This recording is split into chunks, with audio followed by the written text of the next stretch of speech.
धीरे बोलो, कोई सुन ना ले। ये बात हम सबके कानों में पड़ी होगी और हमारे मुंह से भी निकली होगी, लेकिन सोचने की बात यह है कि यह वाक्य कब कब हमारे मुंह से निकलता है और कब कब हमारे कानों में पड़ता है, क्योंकि ऐसे कम ही गुप्त राज होते हैं जो हम दूसरों के कानों में पड़ने नहीं देना चाहते।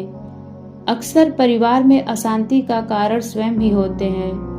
हम इस बात को देख पाए भले ना देख पाए, पर ये असल सत्य है, क्योंकि जाने अनजाने हम खुद ही अपनी वो बातें दूसरों को बता देते हैं जो हमें कभी नहीं बतानी चाहिए, और वही बातें जो जाने अनजाने हमने किसी दूसरे के सामने बता दी थी, वही हमारे दुख का कारण बन जाता है, वही हमारे झगड़े का कारण बन जाता है, और फिर बाद में हमें पछतावा होता है कि मुझे ये बात किसी को बतानी नहीं चाहिए थी।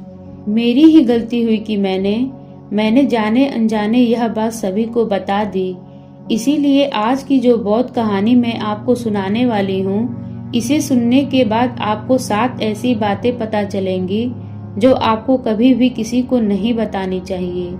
ये जो 7 बातें हैं जो आपको कभी भी किसी को नहीं बतानी चाहिए, क्यों नहीं बतानी चाहिए, इसके पीछे का तर्क भी मैं आपको दूंगी।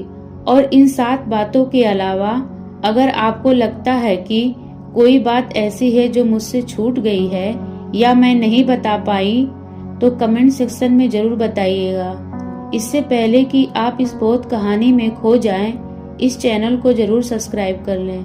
तो चलिए कहानी को शुरू करते हैं। एक समय की बात है, एक नगर में सोनू नाम का एक युवक रहता था। वह युवक बहुत गरीब था, कुछ पैसा नहीं था उसके पास। 2 वक्त की दाल रोटी भी बड़ी मुश्किल से उसको नसीब होती थी। किसी काम की तलाश में दिन रात खोजने पर भी उसे कोई काम नहीं मिल रहा था। फिर एक दिन उसने अपनी पत्नी के सामने अपनी सारी समस्या बता दी। उसने अपनी पत्नी को कहा कि मैं जिस जगह भी काम के लिए जाता हूँ तो हर कोई मुझे यह कहकर काम नहीं देता कि हमारे यहाँ काम की जरूरत नहीं है। मैं काम की तलाश कर करके थक चुका हूँ। मुझे समझ नहीं आता कि तुम लोगों का पेट कैसे भरूंगा, अपने बच्चों को कैसे पालूंगा। ये चिंता मुझे दिन रात खाए जा रही है। ये सुनकर उसकी पत्नी ने कुछ सोचकर कहा कि तुम एक आदमी के पास एक बार ही काम मांगने के लिए जाते हो, और जब वह काम नहीं देता है तो तुम दूसरी बार उसके पास जाते तक नहीं हो। अगर तुम्हें उनसे काम लेना है, तुम्हें उनसे हमदर्दी जतानी होगी, तुम्हें उनसे हमदर्दी हासिल करनी होगी, अपनी गरीबी दिखानी होगी, ताकि वो लोग तुम्हारी मजबूरी समझ सके और तुम्हें काम पर रख ले। इसीलिए शर्म मत करो, उन्हें अपनी मजबूरी बताओ, अपनी गरीबी बताओ, और इसी उपाय से तुम काम पा सकते हो। यह बात मोनू के मस्तिष्क में बैठ गई और अगले दिन काम मांगने के लिए वह सेठ के पास जा पहुंचा, जहां पर वह पिछले दिन काम मांगने के लिए गया था। लेकिन इस बार उसने हाथ जोड़कर उस सेठ से प्रार्थना की, उससे विनती की कि वो बहुत गरीब है और उसे काम की बहुत आवश्यकता है। वो जो कुछ भी उसे देंगे उसमें संतुष्ट हो जाएगा, पर कृपया करके मुझे अपने यहाँ काम पर रख लें। उसकी ये हालत देखकर उस सेठ ने अपने यहाँ काम पर रख लिया। वो रोज वहाँ काम पर जाने लगा और अंदर ही अंदर वह खुश था कि उसे काम तो मिल गया, लेकिन उसे वेतन दूसरे लोगों से कम मिलता था। वही काम जो दूसरे लोग कर रहे थे, उन्हें ज्यादा वेतन मिल रहा था और इसे कम वेतन मिल रहा था। सोनू ने जब इस बारे में अपने सेठ से कहा तो सेठ ने कहा कि देखो भाई, तुम्हें काम की जरूरत थी तो मैंने तुम्हें काम दिया। मेरा धन्यवाद करने की बजाय तुम मुझसे शिकायत कर रहे हो, ये कैसी भलमनसाहत है। यह सुनकर मोनू वहीं पर चुप हो गया। बात कहीं न कहीं सत्य थी। सेठ ने तो उसकी मजबूरी के हिसाब से ही काम दिया था और इसीलिए वो उसे अपने अनुसार ही वेतन देता था।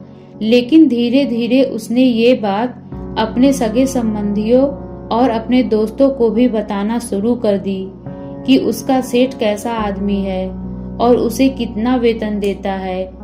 समय बीतता रहा और मोनू पूरी लगन के साथ अपना काम करता रहा, लेकिन अब परिस्थितियां बदलने लगी थी। सेठ अब मोनू से दूसरे लोगों से ज्यादा काम लेता था और उनसे कम वेतन देता था। ये बात मोनू के मन में बहुत खलती थी। वह दूसरों से ज्यादा मेहनत कर रहा है और उससे कम वेतन पा रहा है। इससे उसके आत्मसम्मान को गहरी चोट पहुंची। अब धीरे धीरे उसका मन अपने काम से हटने लगा। उसका मन काम में लगता ही नहीं था। जाहिर सी बात है कि ऐसी जगह किसका मन लगेगा जहां आदमी को अपने आत्मसम्मान के साथ समझौता करना पड़े। इसीलिए जल्द ही उसने अपना काम छोड़ दिया और वो घर पर आकर खाली बैठ गया। अब उसके पास घर का खर्चा चलाने के लिए भी पैसे नहीं बचे थे। इसीलिए उसने अपने सगे संबंधियों और अपने दोस्तों से सहायता मांगना शुरू की। लेकिन उसके दोस्त उसके सामने तो उसे दया का पात्र समझते थे, उसे दिलासा देते थे, लेकिन पीछे से उसका मजाक उड़ा देते। वो कहते कि कितना बेवकूफ है, सेठ ने इतना काम लिया और बेचारे को पैसे भी नहीं दिए। अगर हम इसको पैसे दे दें तो ये कल हमारा भी पैसा वापस कर पाएगा। इसकी ऐसी हालत है, काम तो इसके पास कुछ है नहीं, पैसा कहाँ से ला कर देगा। और इसी वजह से मोनू की हालत दिन पे दिन खराब होते जा रही थी। अब तो वो दिन रात तनाव में रहने लगा था। वही दोस्त, वही सगे संबंधी जो उसके अपने होने का दिखावा करते थे, वो उसे दया का पात्र समझ रहे थे। उन्हें उसके ऊपर तरस आ रही थी। सब लोग आकर उसे ज्ञान तो बहुत देते थे, लेकिन कोई सहायता नहीं करता था। और अक्सर ऐसा ही होता है, ज्ञान देने वाले तो बहुत मिल जाते हैं, लेकिन मदद करने वाले, हाथ पकड़कर आगे चलाने वाले कितने लोग मिलते हैं। एक दिन उसे पता चला कि पड़ोस के गांव में एक बौद्ध भिक्षु आया हुआ है जो बहुत ही ज्ञानी है। मोनू इतना तनाव में था कि उसे कोई भी रास्ता नजर नहीं आ रहा था।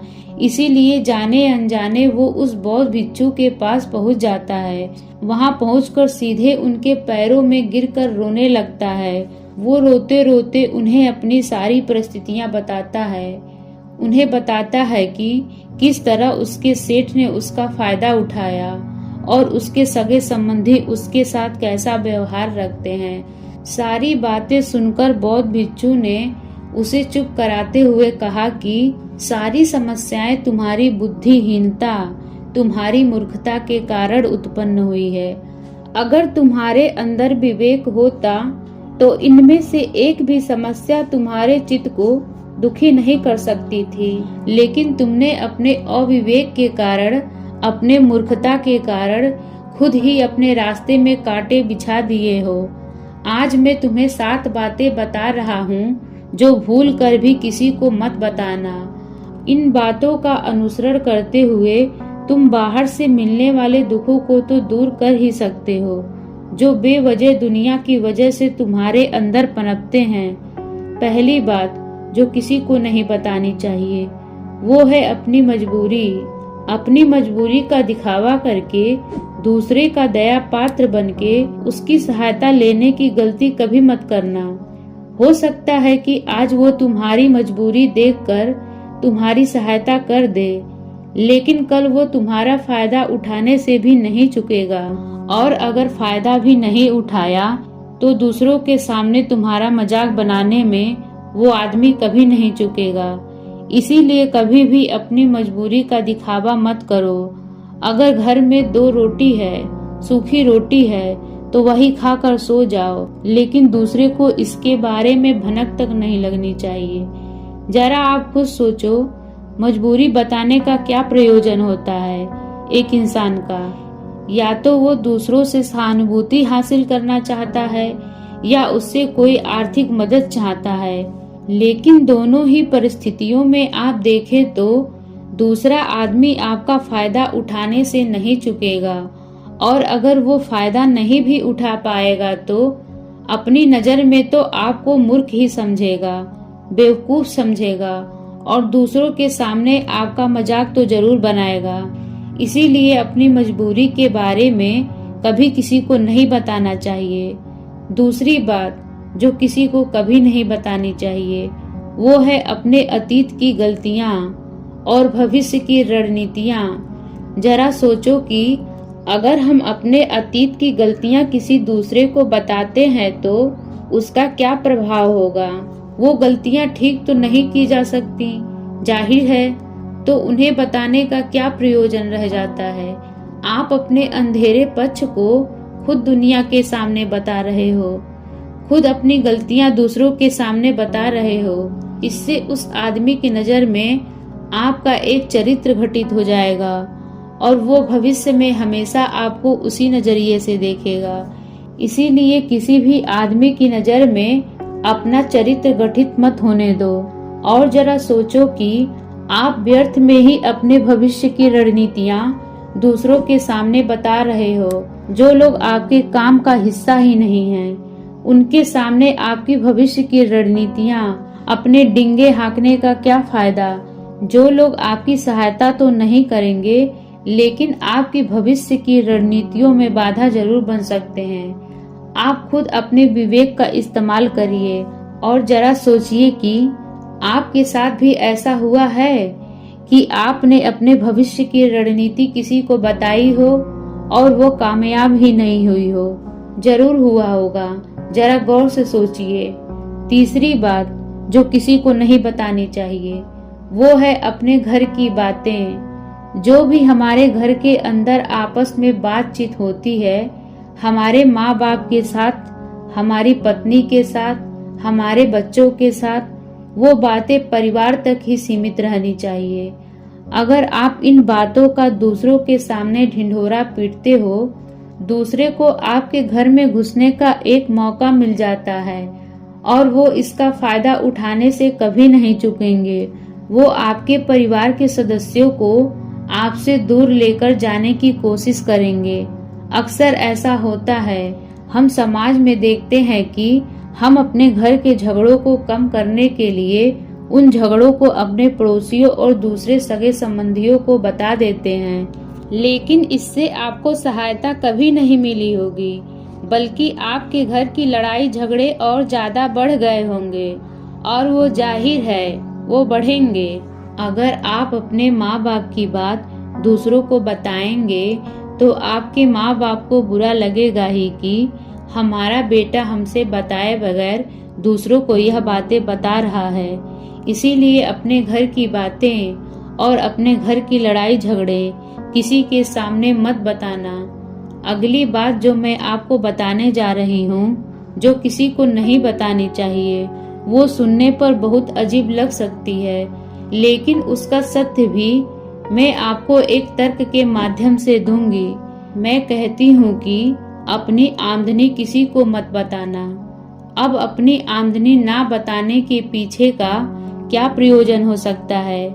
जरा सोचिए कि आप अपनी आमदनी अपने दोस्तों को बता देते हैं, तो जब आपके दोस्तों की जरूरत पड़ेगी तो वो सिर्फ आपको ही याद करेंगे, क्योंकि उनको पता है कि अगर आपकी आमदनी ज्यादा अच्छी है तो आप ही उनकी मदद कर सकते हैं और इसीलिए ज्यादा लोग आपसे सहायता मांगेंगे।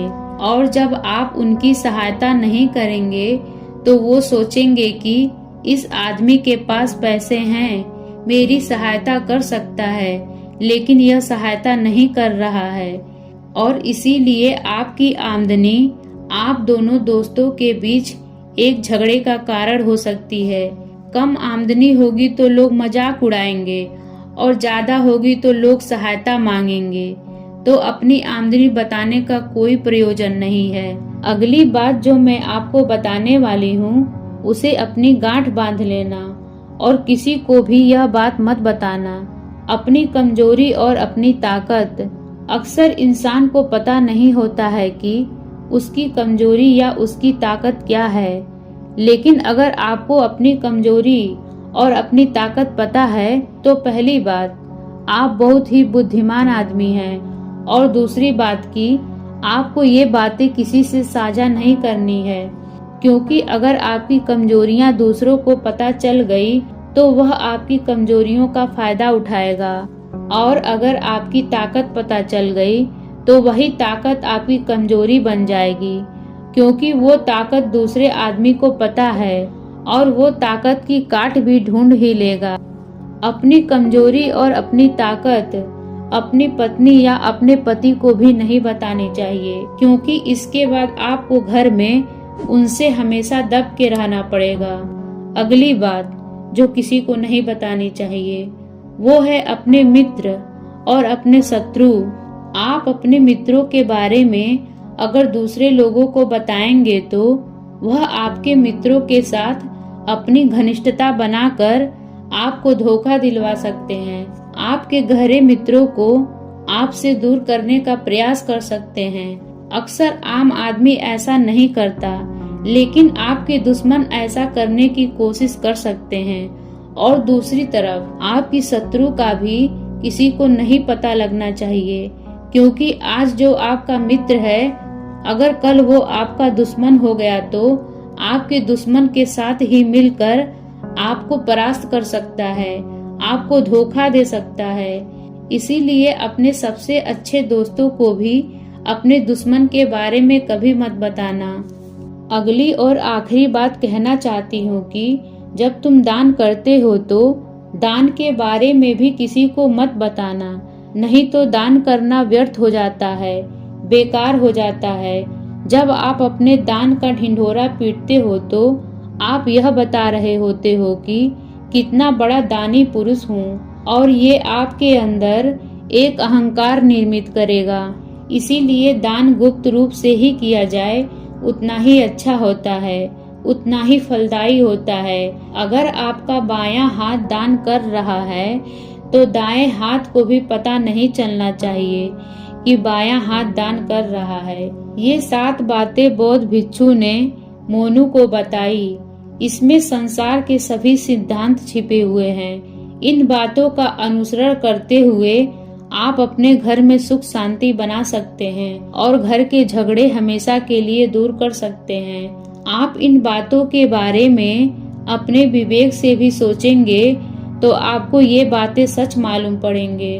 और मेरी कहानी सुनाने का मकसद यही है कि आपका विवेक जागृत हो। आप खुद उन बातों के बारे में सोचें जो हम आपको बता रहे हैं, और अगर हम गलत हैं तो आप कमेंट सेक्शन में वो बातें जरूर बताएं जिस पर हम गलत हैं। और इसके अलावा भी अगर आप कुछ जानते हैं तो उन बातों को भी आप कमेंट सेक्शन में जरूर डालें। तो दोस्तों, कैसी लगी ये कहानी कमेंट करके बताएं, और अच्छी लगी हो तो चैनल को जरूर सब्सक्राइब करें। कहानी सुनने के लिए आपका बहुत बहुत धन्यवाद।